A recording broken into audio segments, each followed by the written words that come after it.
Bonjour à tous, ça fait hyper longtemps que j'ai pas fait un tuto et aujourd'hui, on va voir ensemble comment démarrer sur des bonnes bases avec DaVinci Resolve 18. Je vais tout vous expliquer de A à Z pour que à la fin de cette suite de tutos, vous soyez capable de gérer votre montage et votre post-production de A à Z avec DaVinci Resolve 18. Une fois qu'on a lancé DaVinci Resolve, on arrive tout de suite donc sur cette, 1re fenêtre. Cette fenêtre en fait qui va vous permettre de créer et de gérer tous vos projets, soit vos montages et pour pouvoir les gérer et les consulter et surtout les sauvegarder, il va falloir créer une base de données. Quand vous ouvrez DaVinci Resolve pour la première fois, vous avez, la, base de données locale qui est créée par défaut et si on va cliquer sur le petit i ici, donc des détails, des différentes infos, on va voir où se trouve cette base de données. Donc on voit le chemin où est-ce qu'elle est stockée. On peut également cliquer sur ouvrir le fichier de la localisation de la base de données et on a directement accès à la base de données ici. Cette base de données, qu'est-ce qu'elle contient? Elle va contenir toutes les sauvegardes de vos différents montage et donc c'est hyper important de faire une base de données que vous sauvegardez le plus souvent possible pour éviter de perdre tous vos montages. Donc comme exemple ici, on va se créer une nouvelle librairie, donc en fait en traduction en français, on va se créer une nouvelle base de données. Donc je vais cliquer ici et je vais l'appeler moi tuto parce que dedans c'est cette base de données où je vais mettre tous mes tutos qui sont dédiés à DaVinci Resolve 18, donc tuto 18. Ensuite, on va pouvoir choisir l'emplacement où on veut la sauvegarder. Donc généralement, le mieux, c'est de la mettre sur un disque dur, à part que sur le disque dur de Windows ou de votre Mac. Si un jour vous avez un problème, que vous formatez n'importe quoi, le mieux, c'est de mettre ça sur un disque dur, de préférence SSD et qui soit externe, où il y ait pas de Windows ou de, macOS installé dessus. Donc moi, je vais aller le sauvegarder ici. Je fais sélectionner un dossier et je crée ma nouvelle base de données et on peut voir qu'elle est créée ici. Donc si je clique sur le petit info ici, je fais ouvrir le fichier et je la retrouve donc bien sur mon disque dur et ici, il y aura toutes mes sauvegardes de tous mes projets de DaVinci Resolve. La première chose à faire avant de se lancer dans DaVinci. Une fois qu'on a fait ça, on va enfin pouvoir commencer à créer notre premier projet. Donc je vais cliquer sur nouveau projet ici, je vais le nommer donc tuto DaVinci Resolve 18 numéro 1 et je crée mon nouveau projet sur DaVinci. Donc la première chose que l'on va faire, nous ce qui nous intéresse dans un premier temps, c'est de pouvoir, si vous avez envie, je vous le dis tout de suite comment faire, c'est changer la langue de DaVinci Resolve. Si vous voulez travailler en français, il suffit de cliquer sur DaVinci Resolve tout en haut à gauche, d'aller dans Préférences et ici vous avez un onglet qui va s'appeler User ou Utilisateur. Vous cliquez dessus et là, vous pouvez choisir votre langue et donc le mettre en français et vous aurez tout le logiciel en français si vous préférez. Ensuite, vous faites sauvegarder et vous serez amené à redémarrer DaVinci Resolve. Donc on voit ici qu'il y a différents espaces de travail. Donc il y a un espace de travail qui s'appelle Cut, un autre espace de travail qui s'appelle Montage, Fusion, les couleurs, le Fairlight et l'export. Aujourd'hui, dans ce tuto-là, on va se concentrer sur la partie déjà média dans un premier temps pour bien configurer et bien paramétrer son DaVinci Resolve avant de commencer le montage. Donc je vais cliquer sur la page média ici, donc cet espace de travail-là. Et ce que je vais faire, c'est que je vais aller chercher les rushs avec lesquels je vais, vouloir démarrer mon montage. Donc ici, on a accès à nos disques durs. Donc moi, mes fichiers se trouvent ici et on peut voir que sur ce disque dur-là, j'ai fait, plusieurs, sous-dossiers qui s'appellent dossier rush jour 1, jour 2, jour 3. Quand j'ouvre, ici mon fichier, je peux double-cliquer et je vais pouvoir voir, hop, un aperçu de mes images. Donc moi, c'est un peu spécifique parce qu'elles sont anamorphiques, donc elles sont hyper allongées comme ça. Vous aurez pas forcément, le même rendu chez vous. Donc ce que je vais faire pour simplifier, pour que ce soit un petit peu plus compréhensible, je vais prendre, des images qui sont directement, hop, voilà, en 16/9 comme ça. Donc, pour pouvoir créer un projet de DaVinci Resolve qui soit correct, il va falloir que j'ai toutes les informations de ces médias. Donc ici, on a, en activant ce petit onglet ici, on a un dossier qui s'appelle métadonnées. Dans ces métadonnées, si je clique dessus et que je sélectionne mon rush, je vais avoir toutes les informations. C'est-à-dire, je vais avoir l'information du type de fichier que c'est, donc ici du Blackmagic Raw. Je vois que c'est en 25 images par seconde. J'ai ici la résolution qui est donc du 6K et je vois également l'audio. Ensuite, on a toutes les informations qui sont liées au nombre d'images qu'il y a, le timecode, que l'audio c'est du 24 bits et qu'il y a deux pistes audio différentes. Donc là, j'ai toutes les informations qui sont liées à mon image que je vois ici. Si je vais sélectionner mes autres rushs ici, là, on voit que c'est un type de fichier qui est R3D. Donc ça, c'est un fichier qui vient d'une caméra RED. On voit que c'est du 25 images par seconde, que c'est une résolution de 5K et que, pareil, on a toutes les informations relatives à à la caméra. Moi, ce qui m'intéresse, c'est que je veux créer un montage et pour créer ma timeline, je vais travailler en 4K. C'est ce modèle que je veux là et je voudrais travailler en 4K cinémascope, c'est-à-dire avec des bandes noires au-dessus et en dessous. Donc, ce que je vais faire dans un premier temps, je vais configurer mon projet. Donc, je vais cliquer ici sur la roue des paramètres qui est en bas à droite. Donc, paramètres du projet. Donc là, ici, on va voir Timeline Résolution. Ici, je vais donc aller choisir, moi, je veux travailler dans de la 4K et avec les images, je veux que mon image soit en cinémascope, donc avec les bandes. Et ben, je vais choisir la 4K DCI, donc qui est ici avec un scope de 2,39. Ensuite ici, pour coller à mes images, donc on voit bien ici que j'ai 25 images par seconde, donc je vais configurer mon projet en 25 images par seconde et je vais ensuite aller dans la taille de l'image ici et je vais sélectionner ce paramètre ici qui me permet en fait d'adapter mon image pour qu'elle se mette au format cinémascope avec les bandes noires. Une fois que ça c'est fait, je fais save et là, on va s'apercevoir que j'ai des bandes noires qui sont sur le côté, mais pour le moment, c'est tout à fait normal, c'est parce qu'on est en train de prévisualiser nos rushs. Donc maintenant, ce que je vais pouvoir faire, c'est que je vais prendre ici tous mes rushs qui sont là, mes 3 fichiers, je vais les sélectionner en gardant et je vais tout simplement les glisser dans le master ici. Donc fichier numéro 1, fichier numéro 2 et fichier numéro 3. Et donc là, j'ai tous mes rushs qui sont directement mis dans mon bin ici, donc mon master, où je vais avoir accès à tous mes fichiers. Ce que je vais faire pour gagner du temps, je vais commencer par trier mes rushs. Donc là, vu que j'ai fait glisser mes dossiers, ils sont déjà classés d'une manière qui est très propre. Donc je sais que ce sont les rushs qui datent du premier, du deuxième et du troisième jour de tournage. Mais je vais encore m'ajouter des informations à ça. Ce que je vais faire, c'est que je vais sélectionner tous mes rushs qui sont ici, comme ceci. Et là, ici, vous avez l'inspecteur. Et dans l'inspecteur, ici, je vais cliquer sur Fichier. Et là, ici, je vais pouvoir donner des informations. Notamment, ce que je vais pouvoir dire. Je vais pouvoir dire, d'accord, comment s'appellent ces fichiers? Ici, c'est une scène qui est tournée dans une salle de bain. Je vais marquer ici salle de bain. OK. Commentaire, je vais mettre intérieur. Et je vais donner une couleur à tous mes rushs.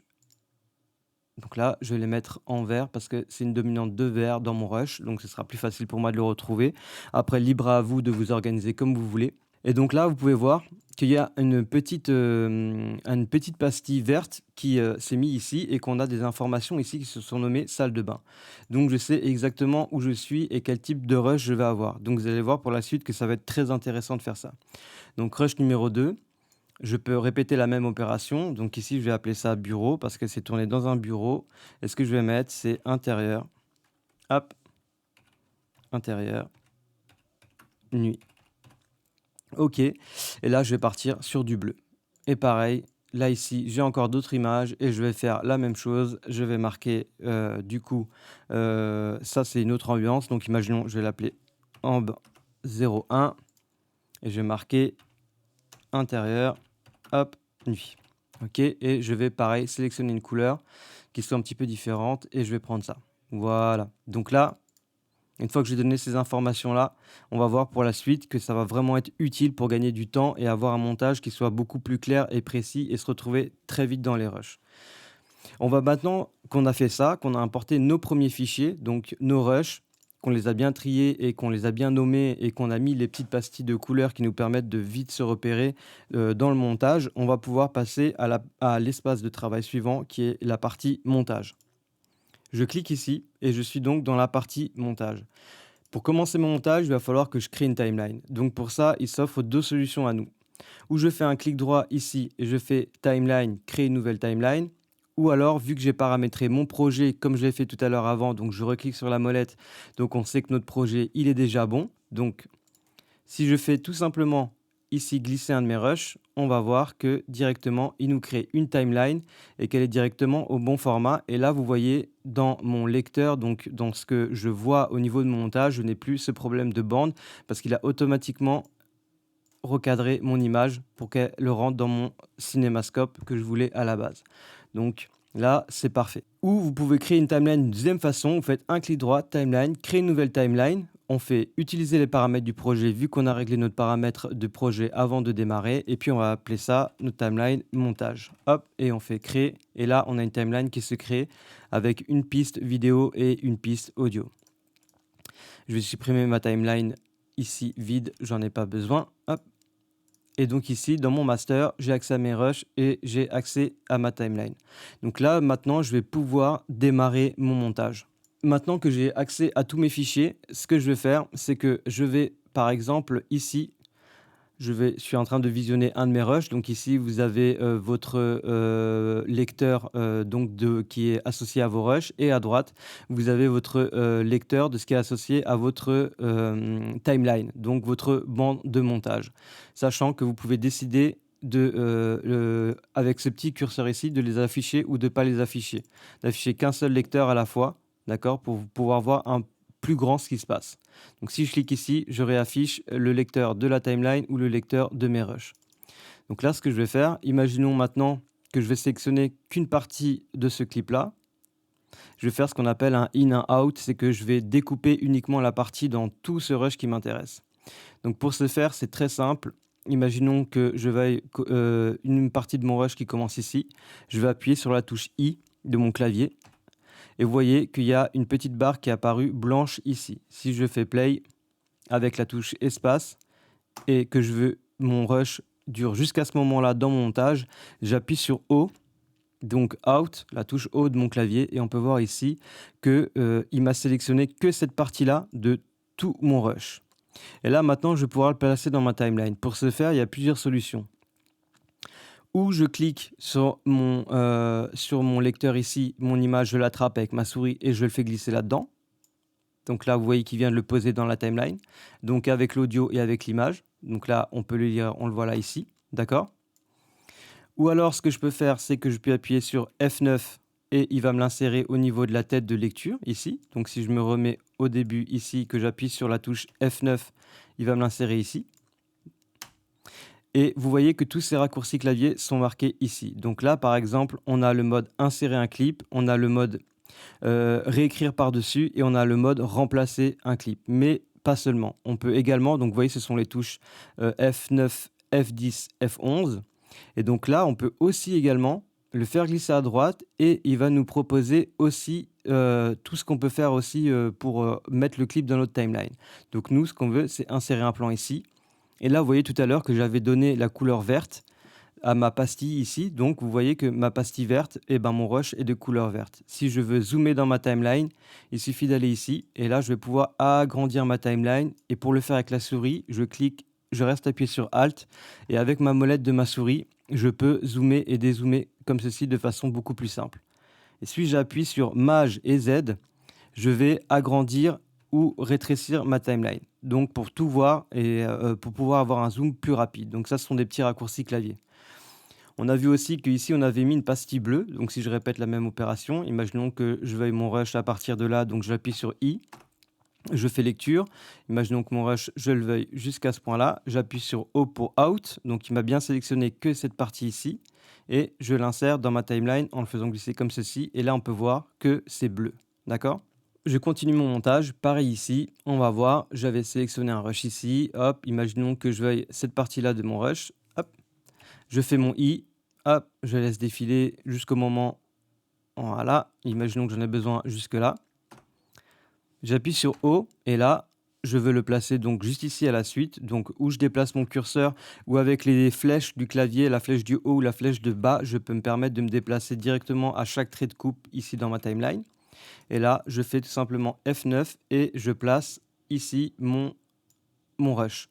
Sachant que où je peux faire F9, où je peux faire glisser ici depuis en attrapant l'image depuis mon lecteur, ou je peux passer ici en fonction de ce que je veux faire.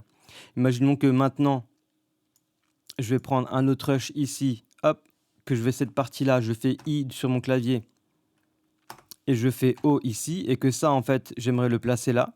Ce que je vais faire tout simplement, c'est cliquer ici et il va me l'insérer à ce moment-là et il va me faire une nouvelle coupe. Il va falloir que vous vous entraîniez, que vous essayiez toutes ces différentes façons de remplacer les rushs, etc., etc. Et je peux aussi très bien également, si on va dans cette coupe-là ici, là, recliquer là-dessus et lui dire: «Je veux que tu remplaces ce rush qui est là, ici, par celui-là, là» et je clique tout simplement sur remplacer et il va me le remplacer et il va pas toucher aux autres traits de coupe. Donc pareil, on y a accès ici, on y a accès avec les raccourcis clavier qui sont ici ou les petits boutons qui sont là. Et on a encore une autre solution qui est intéressante. Donc vous voyez, j'ai toujours mes pastilles de couleurs que j'ai notées avant, ce qu'on avait fait avant. Donc là, on voit bureau, ambiance, salle de bain, etc. Et là, ce que je vais pouvoir faire, c'est que je vais aussi, vous avez vu, deux petits icônes qui apparaissent ici. Cette icône-là va me permettre d'uniquement récupérer mon image et l'icône de l'autre côté va me permettre uniquement de récupérer le son. Donc ça peut être extrêmement important. Pour effacer mon fichier, je fais retour arrière sur mon clavier. Et là, on peut voir que si j'appuie de nouveau sur Maj Z, il va me zoomer sur toute ma timeline. Et si je rappuie dessus, il va me remettre au même niveau de zoom auquel j'étais avant. On peut également agrandir avec toujours, si je sélectionne ma piste vidéo, que j'appuie sur Maj, je peux agrandir mes vignettes ici ou agrandir mes vignettes audio. Et alors qu'avec la touche Alt, ce sera dans l'autre sens, dans le sens de la longueur et pas de la largeur. Donc vous avez forcément accès à tous ces petits boutons ici et vous pouvez voir que si vous fouillez, vous allez pouvoir trouver d'autres options pour les faire s'agrandir et c'est pour ça que je vous donne les raccourcis clavier parce que c'est beaucoup plus simple de travailler avec les raccourcis clavier, on gagne plus de temps. On a aussi ici cette petite icône qui nous permet d'afficher selon nos envies comment est-ce que les clips sont affichés. Qu'est-ce qu'on veut afficher comme information? Donc là, ici, par exemple, imaginons que si j'avais une autre timeline, on aurait pu voir qu'elle apparaîtrait ici. Donc là, j'en ai pas, j'ai pas besoin d'avoir cette icône-là. Et pareil pour les ondes sonores au niveau du son, en fonction de ce que vous avez envie d'afficher. Et vous avez également les niveaux de zoom. Donc petite boîte à outils, toujours très très pratique. Imaginons donc maintenant que j'ai besoin d'ajouter une piste audio, une musique par exemple, pour accompagner mon montage. Je vais tout simplement retourner dans Médias. Je vais aller chercher la musique là donc où vous l'avez mis sur votre disque dur. Donc là, moi ici, j'ai une musique qui est déjà toute prête. Je vais la faire glisser dans mon master pour qu'elle soit ici. Pour que ce soit bien trié, je peux faire un clic droit, nouveau fichier et ici, je vais marquer musique. Hop. Et je vais faire glisser ma musique dedans pour que tous mes fichiers soient toujours extrêmement bien rangés et que je n'ai jamais à me perdre. Je retourne dans ma page montage et ici, je vais tout simplement aller dans mon fichier musique et pareil, ici, on va pouvoir faire la même chose que l'on faisait comme on a vu tout à l'heure des in et des out pour couper dans sa musique.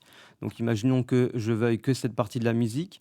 Alors, je vais vous couper le son pour pas que ce soit trop désagréable. Tac, tac, tac. Donc là, je lis ma piste audio.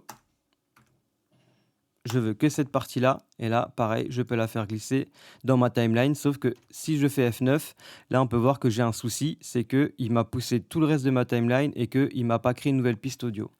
Donc là, comme on veut travailler sur une nouvelle piste audio, ce qu'on va faire, c'est qu'on va faire un clic droit ici, on va ajouter une piste et on va ajouter une piste stéréo. Voilà, et on va la nommer musique. Et du coup, maintenant, je vais travailler sur cette piste-là. Donc, je la sélectionne ici. Vous voyez qu'il y a des petits carrés rouges. Si je sélectionne cette piste-là et que je fais F9 maintenant, il va me la mettre au même endroit. Sauf que là, il m'a de nouveau poussé toute ma timeline et c'est pas ce que je veux. Moi, ce que je veux, en fait, c'est qu'il la mette tout de suite en dessous. Donc, je fais F10 et il me place ma musique tout de suite en dessous. Pareil, comme d'habitude ici, vous pouvez mettre insérer ou copier ou remplacer. Vous pouvez mettre réécrire par-dessus. Vous pouvez mettre toutes ces choses-là. Essayez-les pour voir comment ça fonctionne. Imaginons maintenant que je vais retourner travailler sur ma piste audio numéro 1. Je resélectionne ici et là, par exemple, si je fais F10, eh ben, il va me copier ici mon audio. Donc là, vous voyez, c'est à vous de choisir sur quelle piste vous voulez travailler à un moment donné de votre montage. Donc là, j'en ai pas besoin. Pour revenir en arrière, je fais CTRL Z et ce qui va effacer ma dernière action. Donc imaginons maintenant que je suis sur ma piste ma piste vidéo numéro 1, là, ici là-haut, et que j'ai besoin d'une autre piste. Donc je fais ajouter une nouvelle piste vidéo. Et là, pareil, je vais pouvoir tout simplement cliquer, prendre une autre partie de mon montage. Je fais mon in, je fais mon Out avec les touches I et O de mon clavier. Et là, je vais juste insérer l'image, pas le son, et je peux commencer à superposer des images les unes par les autres.